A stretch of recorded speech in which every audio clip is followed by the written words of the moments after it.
یہ شرک کرتے ہیں. کیا شرک کرتے ہیں بھائی؟ یہ یا علی مدد بولتے ہیں.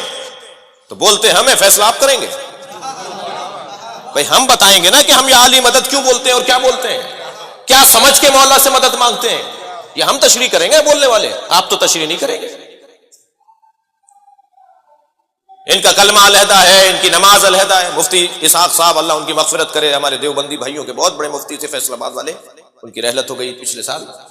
ان کی زندگی میں ان سے ملنے جاتا تھا، مجھ سے بڑا پیار کرتے تھے. ان کی رحلت کے بعد بھی میں ان کی فاتحہ کے لیے گیا، اگرچہ ان کی فاتحہ پڑھنا ان کے خاندان میں جائز نہیں ہے، لیکن ان کی تعزیت کے لیے میں حاضر ہوا تھا. بڑا انہوں نے کام کیا. اپنے مجمع سے خطاب کرتے ہوئے کہنے لگے سنو، یہ سنی شیعہ کا جھگڑا یہودی کا پھیلایا ہوا ہے. سنی شیعہ میں اختلاف ہے، جھگڑا نہیں ہے. جیسے شیعہ میں اختلاف ہو سکتا ہے، بھائی بھائی میں اختلاف ہو سکتا ہے، مگر جھگڑا اور ہوتا ہے، اختلاف اور ہوتا ہے.